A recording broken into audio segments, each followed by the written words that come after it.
봉기천중 2학년 여러분 최고의 과학쌤입니다. 오늘은 지구의 크기를 측정하는 방법에 대한 수업을 할 거예요.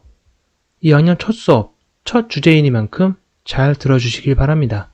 오늘날에는 GPS를 이용해서 거리를 측정합니다. 내비게이션 보면 알 수 있죠? 그러면 인공위성이 없던 고대에는 어떻게 거리를 측정했을까요? 사람이 직접 걸어가면서 측정했겠죠. 맞습니다. 고대 그리스에 에라토스테네스라는 과학자가 있었습니다. 이 과학자는 호기심이 아주 많았어요. 지구의 크기를 어떻게 측정할 수 있을까? 많은 생각을 합니다. 자, 이 과학자는 시에네라는 도시에 갔었습니다. 여기 나오고 있죠, 시에네.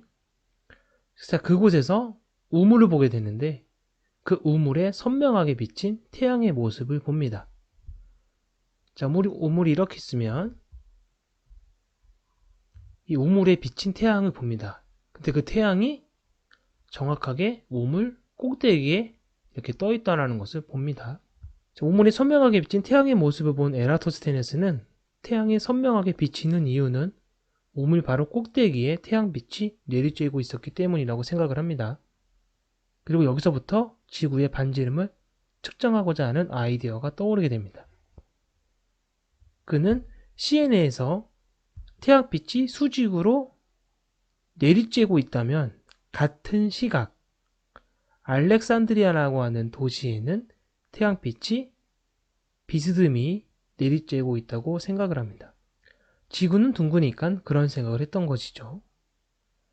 에라토스테네스는 하진 날, 그러니까 여름철이죠. 여름철 낮 12시 무렵에 시내에 막대기 하나를 세웁니다. 그리고 막대기를 들고 시내에서부터 알렉산드리아까지 걸어갑니다.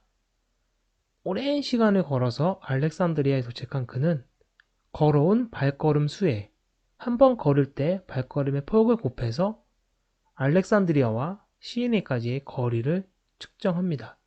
약 925km 정도 나왔다고 합니다. 그리고 1년 뒤 하진날 정오 무렵 알렉산드리아에서도 시에네에서 사용했던 것과 같은 막대기를 세워두고 막대기의 그림자를 관찰합니다. 막대기를 이렇게 세워놓고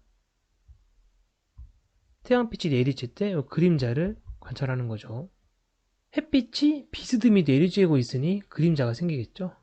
그는 그림자 끝과 막대기 끝을 실로 연결해 막대가 햇빛과 이루는 각도, 이 각도를 측정을 합니다.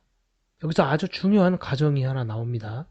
에라토스테네스는 태양빛이 지구에 내리쬐 때 모든 지역에 평행으로 내리쬐다라고 생각합니다.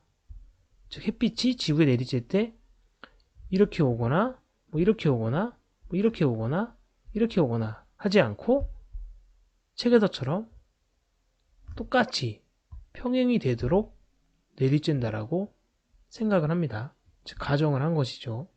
그래야만 지구 중심에서 두 도시를 연결한 이 선이 이루는 각도, 중심각의 크기를 구할 수가 있습니다.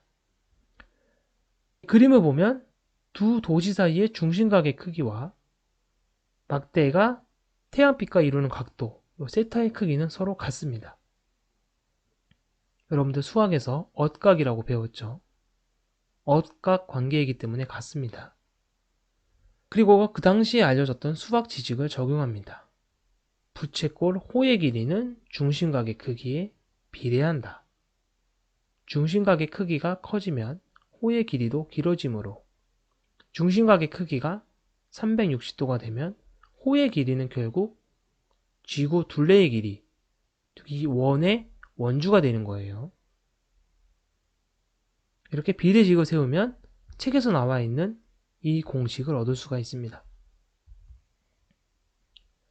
이렇게 해서 구한 R값은 실제 값과 다릅니다.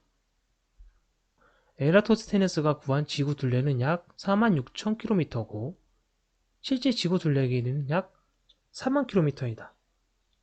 더 크게 측정되었죠. 그 이유가 있는데 에라토스테네스가 시에네랑 알렉산드리아가 서로 같은 경도상에 있어야 한다라는 생각을 했던 것이죠. 그래서 경도라는 말은 지구에서 그은 이후 세로줄인데 같은 세로줄상에 두 도시가 있어야 된다라고 생각을 한 겁니다. 근데 실제 이 두 도시는 이렇게 비스듬하게 있었어요. 따라서 실제로는 비스듬하게 있었으니까 이렇게 거리를 구한 거겠죠. 근데 에라토스테네스는 이렇게 되어 있다라는 거리로 생각을 한 거죠. 그러니까 이 거리가 더 길 수밖에 없었던 겁니다. 그러므로 실제 두 도시는 같은 경도상에 있지 않기 때문에 에라토스테네스가 구한 거리는 실제 거리보다 더 길게 측정된 것입니다. 따라서 실제 값이 더 작게 나온 것이죠. 에라토스테네스가 구한 값이 더 크게 나온 것이죠. 자, 여기서 중요한 것은 이 실제 값과 다를지라도 이 지구의 크기를 구하고자 한 과학자의 노력이 참 대단하다는 생각입니다. 이런 한 과학자의 노력에 경의를 표하며 오늘 수업을 마치도록 하겠습니다. 자, 중요한 것은 에라토스테네스가 지구의 반지름, 크기를 측정하고자 할 때 했던 가정, 햇빛은 평행하게 들어온다. 그리고 알렉산드리아랑 시에네가 서로 같은 경도상에 있다. 그리고 지구는 완전한 원이다. 그래야지 2파이 R을 쓸 수 있으니까. 에라토스테네스의 가정 잘 기억하고 비례식을 세우기까지의 이 원리를 합하시기 바랍니다. 자, 그럼 오늘 수업 여기서 마치도록 하겠습니다.